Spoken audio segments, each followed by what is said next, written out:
Hey y'all, it's Friday night. I just got off work. I'm fixing to edit this video and try to get it out. That'll make 3 videos in 3 days. Woo! Man, I'm rolling. I think I've got this thing streamlined where I can produce more. That's always the goal, produce more. 3 UFO stories. Don't you dare click away. You're gonna love these. If you click away, you just don't know what you're gonna miss. These are great. All right, here we go.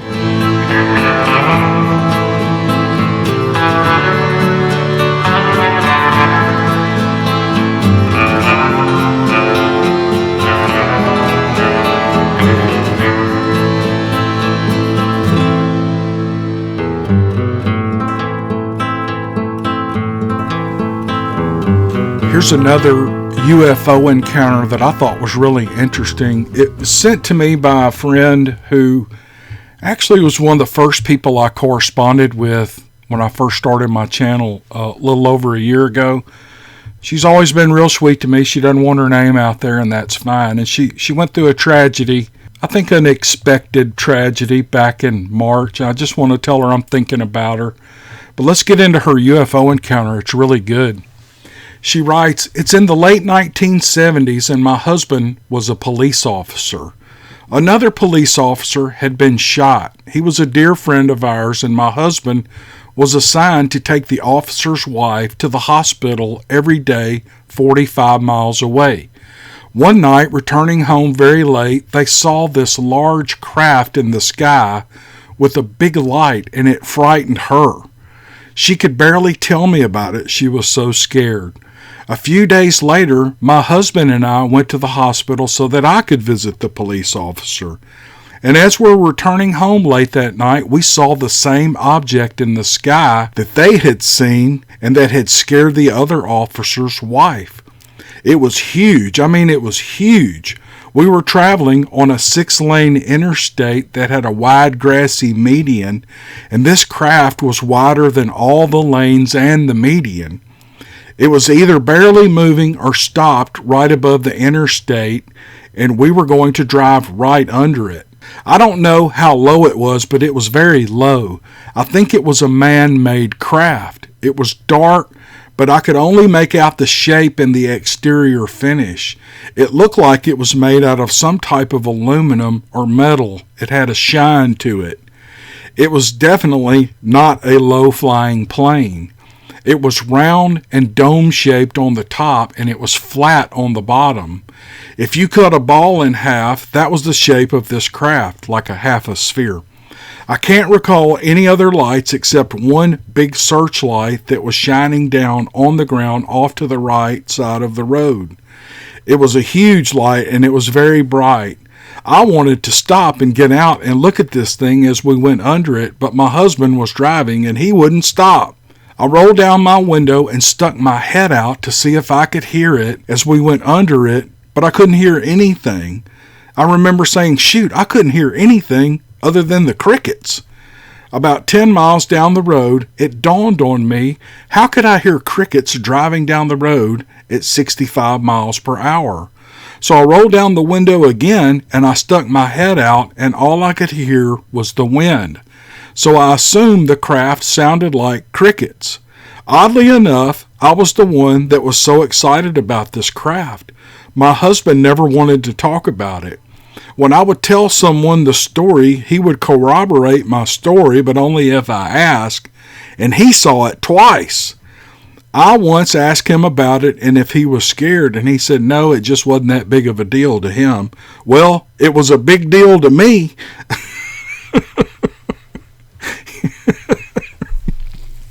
I can just see that conversation.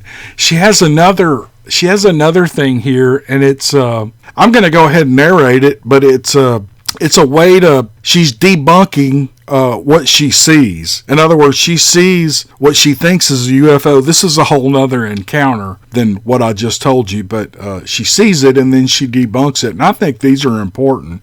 But she says, here's another encounter that turned out not to be an encounter. Several years later, as I was driving home late one night on some back roads near a military base near my home, and I saw another odd light that seemed to be raising up above the tree line, and it would lower back down to the ground. This time I was driving and I was alone, so I pulled over and I watched it.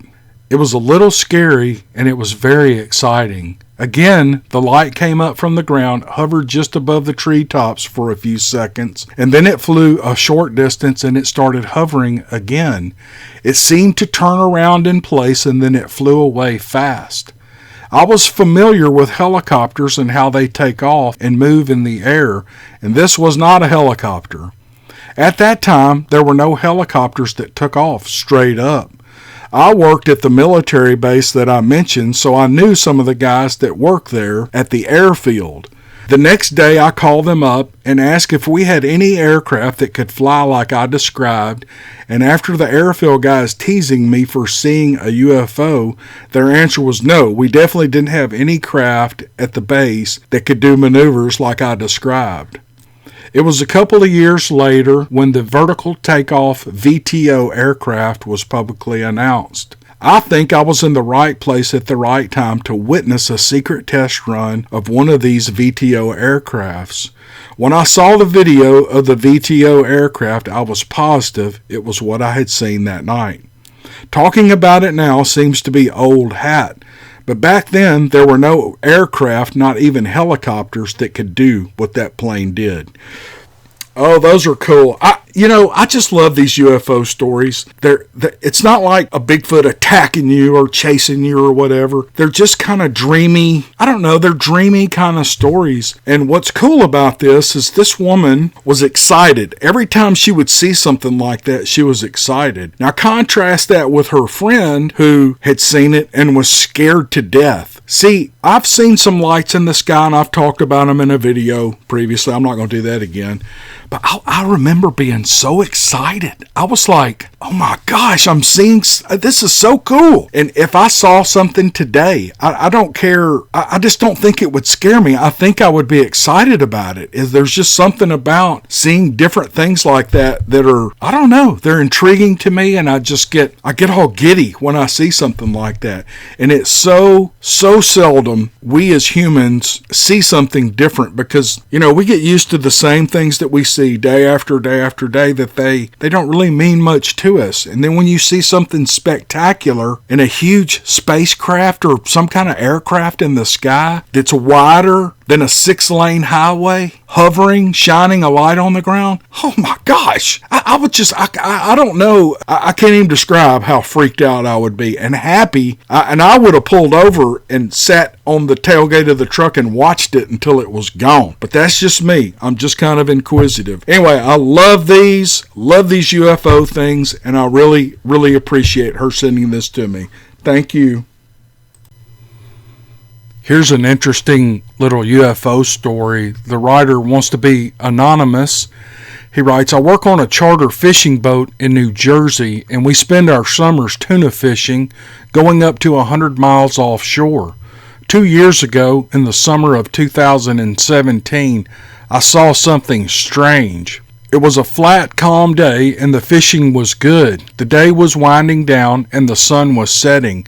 Everyone on the boat, including me, saw what we initially thought was a flare burst up from the horizon to our west. I thought it was a flare because it was the same reddish-orange color of a distress flare.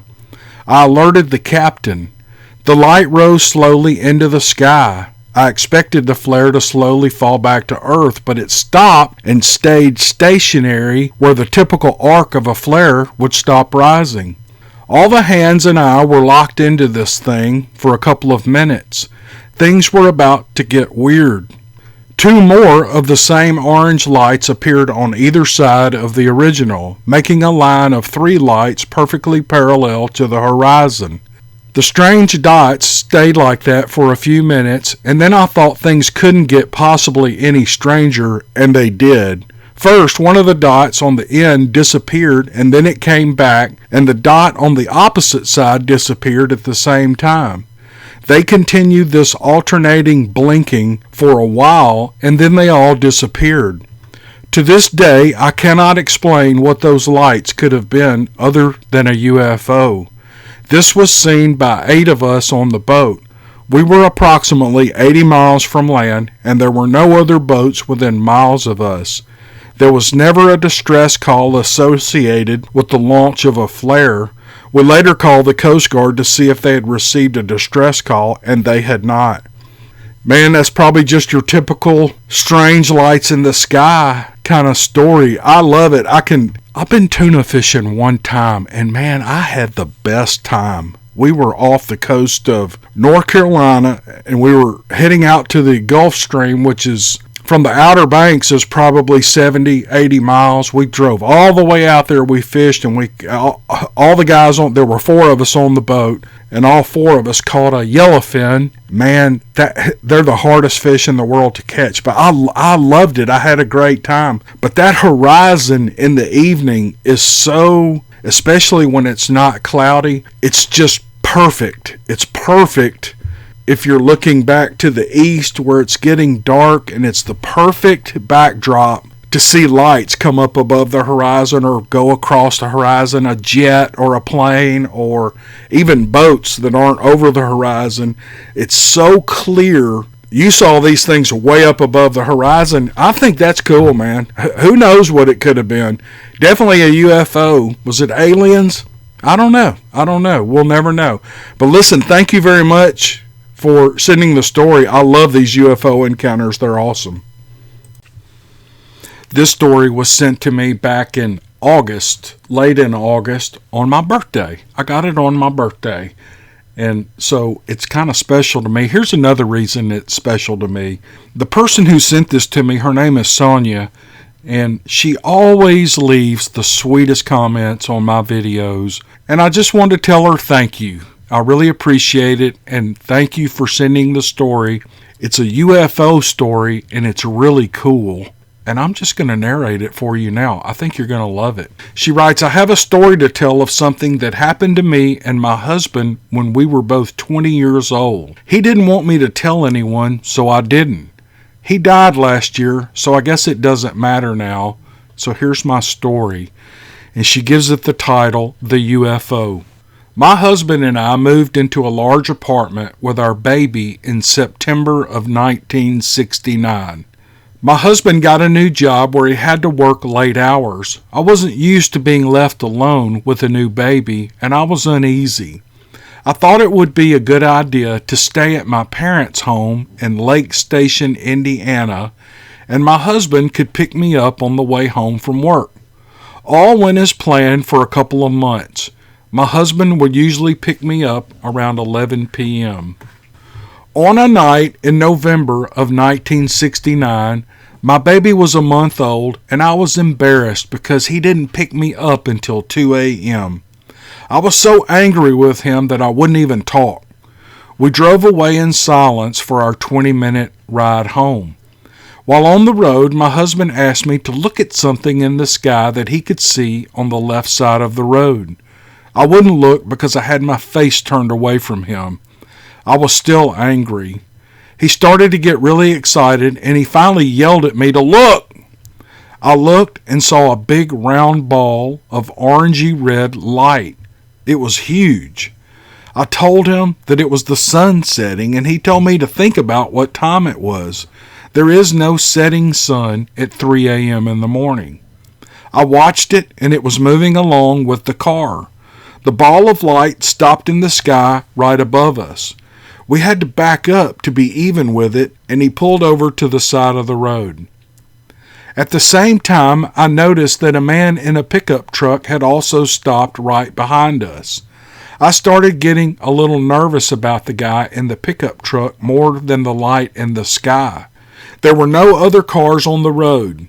I took my eyes off the light in the sky, and I watched the man. He got out of his truck and started running back and forth. He seemed very agitated, but then something else got my attention. The light in the sky was now moving over us to my side of the car. It did a sort of arc over the car, and then it started slowly moving straight up. It made a sharp turn and started going over a neighborhood away from the main street that we were now on. My husband said, "Hold on, I'm going to follow it." We started driving down through the neighborhood for a few minutes until it stopped. This time, it shot straight up in a very fast rate of speed and disappeared from view. We stopped the car and just sat there for a minute. I told my husband that I was going to call someone and report it. He asked me not to call anyone because they were going to say that we were crazy. We went home and listened to the radio to find out if anyone else had reported seeing this thing. We didn't hear anything about it. The strangest thing about that night was that it took us 3 hours to get home. We lived 20 minutes from my parents. We followed the light for about 15 minutes to a half an hour. When we walked into our apartment, the sun was coming up. It was 6:30 a.m. The baby in my lap had never made a sound. At that time, in 1969, I had not heard about flying saucers or missing time, so I had nothing to compare the incident to. I never mentioned it to anyone until many years later when I told my sister about it. I know this isn't the kind of story you use, but I just had to tell someone. I always thought that someday I would find out what we saw, but sadly, I've never found out what it was. This is exactly the kind of story I like to do on this channel, Sonia. It's just an intriguing story. I'm glad you got to get it out to everyone, and you did a great job writing this. And I'm not real knowledgeable about the UFO missing time thing. If I had time, I would love to read about it and catch up on it. But any of you listeners out there who do make comments, tell Sonia what you think. This happened in 1969. This was before everybody had a camcorder or a smartphone or whatever. There was virtually no way to film these things unless you had some real expensive camera gear. And she sees this thing. There's not much reporting on these kind of things in 1969. I was 7 years old then. I don't remember. At 7, I don't know that I would even remember anything like that. We didn't talk about UFOs. I wouldn't even know what a UFO was when I was 7 years old. I guess we called them flying saucers like Sonia does here. But this missing time thing associated with visual accounts of these things, there are so many of those. And more so than Bigfoot, and I hate to admit this, there's so much more evidence of these things, possibly beings visiting us from outer space with this unbelievable technology and this missing time, people missing several hours or even days of time. It's so interesting to me. I know it's traumatic to the people, but people who hear these stories, it's got to be, it's fascinating stuff, really. It just really is. And so you guys make comments and let Sonia know what you think is going on. Maybe direct her to some books or some even YouTube videos. If you put a link in the comments, it gets kicked over into the Hell for Review, and I'll look at them, and if they're appropriate, I'll release them into the comment section. So feel free to do that. Anyway, I think it was a great story, and Sonia, you're always so sweet to me in the comments, and I really appreciate you. This was a great story. Thank you, ma'am. All right, that's it. I'm tired. I'm going to go spend the rest of the evening with my bride. I hope you all have a good weekend, and we'll see you on the next video. Thanks.